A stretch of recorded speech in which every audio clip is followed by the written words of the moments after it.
नमस्कार साथियों, मैं जगदीश प्रसाद राय, भारतीय भागलपुर, बिहार।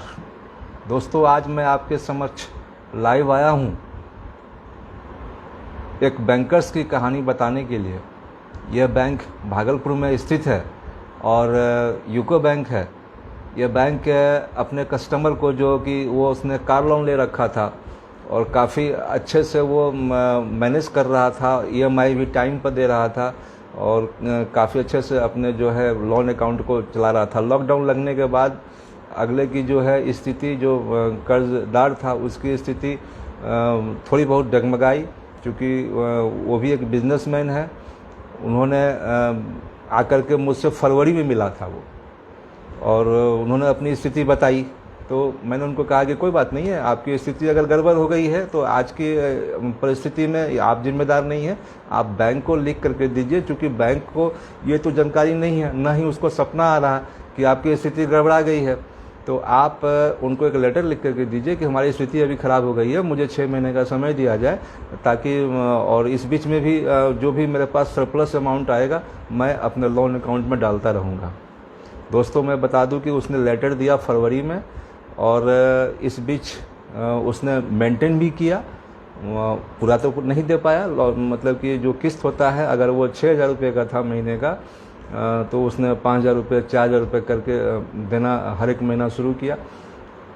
अभी रिसेंटली 1 महीना पहले की बात है कि जो यूको बैंक वाले हैं उस कार लोन कस्टमर को धमकी दे रहे हैं कि आपका लोन अकाउंट जो है एनपीए हो गया है आपको, और उन्होंने नोटिस देने की भी धमकी दी, नोटिस उन्होंने भेजा भी। तो वो मेरे पास फिर दौड़े आए, वो कस्टमर की इस तरह की बात हो गई है, हमने तो लेटर लिख करके दिया, उसने कोई जवाब भी नहीं दिया बैंक ने, और आज जो है हमें फिर वो धमकी भी दे रहे हैं, नोटिस भी भेज रहे हैं। तो हमने कहा कि नोटिस मिला? तो बोला कि नहीं, नोटिस तो नहीं मिला है, लेकिन वो बोल रहे हैं कि हम आपके पास भेजे थे लेकिन आपने रिसीव नहीं किया। हो सकता है वो अपने घर पर मौजूद नहीं थे। लेकिन दोस्तों, जब उस बैंक मैनेजर से मैंने खुद बात की तो उन्होंने बताया कि लेटर मिला था, हमने ले लिया था, लेकिन हम उसको स्वीकार नहीं कर रहे हैं। हमने कहा जब स्वीकार आप नहीं कर रहे, फरवरी में स्वीकार नहीं कर रहे हैं और आपने जून तक में अभी तक कोई जवाब नहीं दिया है, ये जून की फर्स्ट वीक की बात है ये, तो ये कैसे माना जाए कि आपने अस्वीकार कर दिया था, डिक्लाइन कर दिया उस लेटर को? तो नहीं, अभी हम जवाब भेजेंगे। हमके 6 महीने का तो समय उसमें लिखा हुआ है, 4 महीने गुजरने को है, और आप अब 2 महीने के लिए जवाब देंगे। अच्छी बात, जवाब आप दीजिए।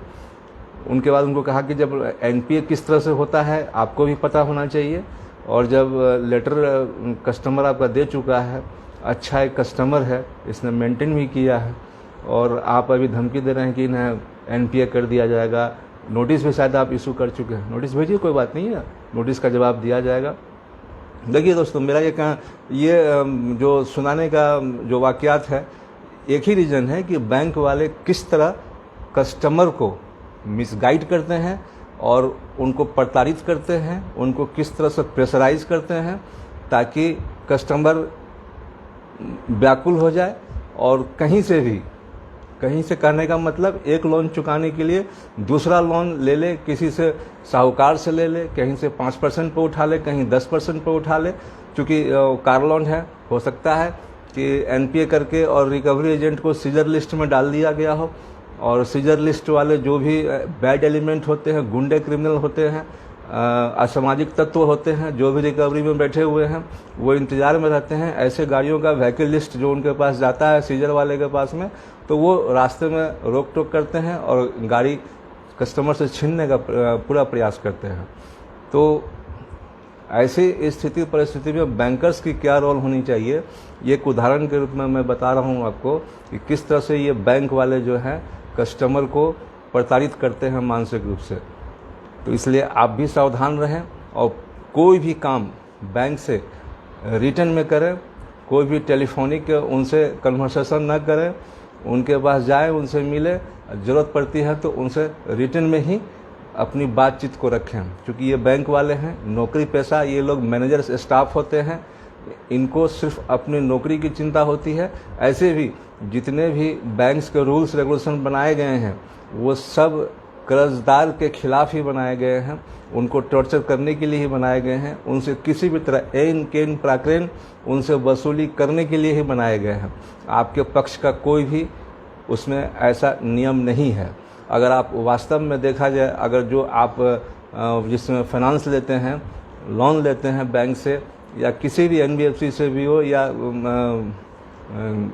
प्राइवेट फाइनेंसर से भी हो, तो आप उनकी अगर वो बुकलेट पढ़ लेंगे, 15 से 20 पेज की होती है, तो शायद आप लोन लेने से इनकार कर दें, क्योंकि इतनी सारे उसमें डिस्क्रिप्शन दिए हुए हैं, इतने सारे रूल्स रेगुलेशन उसमें लिखे हुए हैं कि अगर आप पढ़ लेंगे पूरी तरीके से तो आप लोन लेने से इनकार कर देंगे। और ये रूल्स रेगुलेशन का सबसे ज़्यादा नाजायज़ फ़ायदा ये बैंकर्स, NBFCs, प्राइवेट फाइनेंसर्स ये उठाते हैं और कस्टमर को मानसिक रूप से इतना प्रताड़ित कर देते हैं कि कस्टमर अंतोगत्वा जाकर के कर्ज की दलदल में फंस जाता है। तो आप रिटर्न में आए, और भी बहुत सारे उदाहरण हैं जो मैं बताऊंगा आपको। तो बैंक्स को सिर्फ अपना ही मेंटेन करने का रहता है, क्योंकि उनके ऐसे रूल्स रेगुलेशन बनाए हुए हैं। तो आप निश्चित तौर पर हमेशा, अगर आपकी जो स्थिति परिस्थिति है बिगड़ चुकी है, तो आप बैंक को इंटीमेट ज़रूर करें, उनको ज़रूर बताएं और लिखित रूप में बताएं। आप इसमें कोई कोताही नहीं करें, क्योंकि जितने भी सारे लोग आ रहे हैं और जो जिनकी उदाहरण में हो सकता है मैं बहुत जल्द अपने लाइव वीडियो या उनके साथ बातचीत कन्वर्सेशन उनको सामने में ला करके मैं आपके सामने उनसे खुद बात रखवाऊंगा, क्योंकि मेरे पास ऐसे कई केसेस आए हैं अभी हाल फिलहाल। एक केसेस अभी लखीसराय का आया है, जहाँ के एक व्यापारी है, उन्होंने 48 लाख लोन ले रखा था। पिछले 2016 से वो CC अकाउंट मेंटेन कर रहे हैं। उनकी बिजनेस जो है काफ़ी इधर में बिगड़ चुका है, उनके प्रॉफिट्स काफ़ी गड़बड़ा गए हैं, और आज के डेट में जब कैलकुलेट करते हैं तो उन्होंने लगता है कि वो 48 लाख का बदले उन्होंने लगभग 1 करोड़ रुपये चुका चुके हैं। उसके बावजूद उनको आज, चूँकि मॉर्गेज है घर उनका, तो उनको धमकी दिया जा रहा है बैंक की तरफ से कि आपको, और सरफेसी एक्ट की तरह धारा जो है 13(2) के लिए उनको नोटिस भी भेज दिया गया है। उनको भी हम लोग डील कर रहे हैं। एक जो है भागलपुर में अभी हाल फिलहाल वो आए हैं, MSME की तरह CGSTME का लोन उन्होंने जो 10 लाख रुपए तक का होता है वो ले रखे थे, और पिछले 2 साल से उनको अपनी बिजनेस तो चल रही है, लेकिन वो मार्जिन प्रॉफिट उनका गायब हो चुका है। वो भी उस जो अपना सिर्फ ब्याज दे पा रहे हैं, मूलधन वापस नहीं कर पा रहे हैं। अब चूँकि उनको बिज़नेस को इन्हेंस करना है, बिज़नेस को उठाना है, आगे बढ़ाना है, तो उनको भी लोन की एक्स्ट्रा फंड की ज़रूरत है, लेकिन वो हिम्मत नहीं कर पा रहे हैं, क्योंकि वो खुद 10 लाख रुपए के नीचे आ चुके हैं। अब वो सोच रहे हैं कि फिर हम लेंगे। जब वो हमसे मिले हैं तो हमने उन्हें बताया कि आप अब जो लोन लेंगे, एक वो जो होगा कंप्लीट, आप दलदल की ओर, कर्ज की दलदल की ओर जाएंगे, और यही कर्ज की दलदल है जो कि एक लोन चुकाने के लिए दूसरा लोन लिया जाता है और आप दलदल में फंसते जाते हैं। तो ये बहुत सारी चीज़ें हैं, और बहुत सारे लोग हमसे मिल रहे हैं भागलपुर में, हमारे ऑफिस में आ रहे हैं। आपको भी, चूँकि मैं भागलपुर से हूँ, और बिहार भर के लोगों को मैं ये कहना चाहूँगा कि उनको किसी भी तरह की ज़रूरत पड़े मदद की, सलाह की, तो आप हमें कॉल करें। हमारा व्हाट्सअप नंबर भी है इसमें। व्हाट्सअप पर भी अगर आपको फॉर्म फिलअप करना है तो हमारे व्हाट्सअप पर मैसेज करेंगे, ऑटोमेटिक गेटिंग सिस्टम में आपको फॉर्म का लिंक चला जाएगा, और लिंक जो है सिंपली है, आप उसको ओपन करेंगे, आपसे नाम, आपका व्हाट्सअप नंबर, आपका ईमेल आईडी और आपके ऊपर कितना लोन है उसके बारे में जानकारी मांगी गई है। आपको कोई ना पेपर नहीं देना है, कोई डॉक्यूमेंट्स नहीं देना है, कोई सपोर्टिंग में कुछ नहीं देना है, और न ही कोई रुपये पैसे देना है, क्योंकि यह अभियान निःशुल्क है। ये निःशुल्क कर्ज मुक्त भारत अभियान नाम ही रखा गया है, और नाम से भी समझ में आ रहा है कि ये जो निःशुल्क कर्ज मुक्त भारत अभियान में कोई पैसे के लेन देन नहीं हो। और इस अभियान के तहत कोई अगर आपसे पैसा मांगता हो तो आप पूरी तरह से, आपको छूट है कि आप जाएं थाने में उसके खिलाफ कंप्लेंट करें। दोस्तों, बहुत सारे लोगों को हम लोग जो उनकी समस्याओं को देख रहे हैं, लोग अब मिलने भी आ रहे हैं हमारे से। भागलपुर की प्रॉपर ये सभी बातें आपको मैं बता रहा हूँ। तो आपको भी, अगर जो भागलपुर के लोग हैं उनको भी किसी तरह का मदद की ज़रूरत हो, उनको कर्ज रिलेटेड, उनको बैंक से, NBFC से, कोई साहूकार से किसी तरह से प्रताड़ित, उनको मानसिक प्रताड़ना अगर दिया जा रहा हो, तो आप निश्चित आके मिले। ऐसा नहीं है कि हम लोग किसी को भी व्यक्ति को ये सलाह दे देते हैं कि नहीं आपको लोन चुकाने की कोई ज़रूरत नहीं, बिल्कुल नहीं। आरबीआई के गाइडलाइंस के तहत और लोगों को उनकी जो एक जान बचाने की है, जीवन यापन की साधन को देखते हुए भी उनको एक सही सलाह दी जाती है। बहुत लोगों ने सलाह लेकर के पिछले 4-5 महीने में अपने जो कर्ज की स्थिति है और जो डिफ़ॉल्टर हो रहे थे वो आज बैंक से उनसे बढ़िया रिलेशन भी बना है। ऐसे भी कुछ उदाहरण मैं कभी वीडियो के माध्यम से उनको भी लाऊंगा सामने में। तो इसलिए आपकी भी अगर किसी भी तरह की ज़रूरत हो तो आप हमसे आकर मिल सकते हैं। हमारा जो एड्रेस है वो Dixon road, Mundichak private bus stand near कोला डिपो। आप भागलपुर में कभी भी आए हमारे ऑफिस में फ़ोन कॉल्स कर लें। और फॉर्म के लिए तो मैंने बता ही दिया कि व्हाट्सएप पर मेरे आप सिर्फ मैसेज कर देंगे तो आपको फॉर्म चला जाएगा। और जो भी आप डील करते हैं, मैं एक बार फिर कहना चाहूँगा, बैंक से जो भी किसी तरह का डीलिंग्स करते हैं अगर आप, तो आप कन्वर्सेशन यानी मुज़बानी कोई बातचीत मोबाइल पर ना करें। और सामने भी जाए तो उनसे बातचीत कम और प्रयास करें कि आप लिखित रूप में उनसे कोई भी आदान प्रदान करें। कोई भी आपकी समस्या हो तो आप लिखित रूप में उनको दें। इसके लिए वकील की भी ज़रूरत नहीं है, क्योंकि जो आपकी समस्याएं हैं जेन्युइन हैं और जेन्युइन बातों को बैंक को सुनना उनका अधिकार बनता है। ऐसा नहीं है कि बैंक आपको लेटर लेने से इनकार कर सके। अगर इनकार करेगा तो उसके ऊपर में भी कंप्लेन हो सकता है। आरबीआई का गाइडलाइंस है इस पर भी। इसलिए आप निश्चिंत रहें कि बैंक अगर आपको मतलब लेटर लेने से इनकार कर दे तो आप डर के मारे उनको छोड़ दें, बिल्कुल नहीं। और डरे नहीं आप, जिनसे भी आपने लोन लिया है आपने कोई अपराध नहीं किया है। आपकी स्थिति अच्छी स्थिति में ही कोई भी आपको लोन देता है, नहीं तो खराब परिस्थिति में बैंक तो क्या कोई भी आपको पैसे देने के लिए तैयार नहीं होगा। अब जब आपकी स्थिति खराब हो चुकी रहती है तो इसमें उनको सहयोग करना उनका हक बनता है। वो आपको प्रताड़ित नहीं कर सकते हैं, आपको बेवजह प्रेशराइज नहीं कर सकते हैं, आपको गाली गलौज, आपको धमकी देना, आपके घर पर जाना, ज़बरदस्ती बातें करना, वो नहीं कर सकते हैं। उनका ये अधिकार क्षेत्र से बाहर की बात है ये। अगर वो ऐसा करते हैं तो उनका रिकॉर्डिंग कीजिए, उनका सबूत इकट्ठा कीजिए, उनके खिलाफ थाने में जा कर के आप कंप्लेन दर्ज कराइए, बाय नेम्ड कंप्लेन दर्ज कराइए, उनके डेजिग्नेशन उनका दीजिए। आप डरिए नहीं, आपने लोन लिया, कोई अपराध नहीं किया, कोई चोरी नहीं किया आपने। इसलिए इनके धमकियों को आप बिल्कुल नज़रअंदाज करें और उनके धमकियों के मुताबिक ही आप उनको रिटर्न में आए, उनका सबूत इकट्ठा करें। हमारा जो अभियान का मुख्य उद्देश्य यही है कि सबसे पहले तो आपका फॉर्म फिलअप करा करके प्रधानमंत्री कार्यालय को जमा दिया जा रहा था। वहाँ भी हमारे जो अभियान के मुख्य नेतृत्वकर्ता हैं श्रीमान सलमान चौधरी भारतीय जी ने 30 जून तक को अल्टीमेटम दे रखा है सरकार को भी कि आप हमारा निःशुल्क कर्ज मुक्त भारत अभियान की तरफ, जिसमें कि अभी तक 3,81,000 लोग आज तक की डेट में जुड़ चुके हैं हमसे। उनकी डिटेल्स जो है सरकार को दी जा चुकी है और जो इस महीने की है वो डिटेल्स अगले महीने भी दी जाएगी, या 30 जून तक का अल्टीमेटम दिया हुआ है। हो सकता है कि 30 जून के बाद हम डिटेल्स नहीं दें और एक नया रूप दिया जाएगा कर्ज मुक्त भारत अभियान को।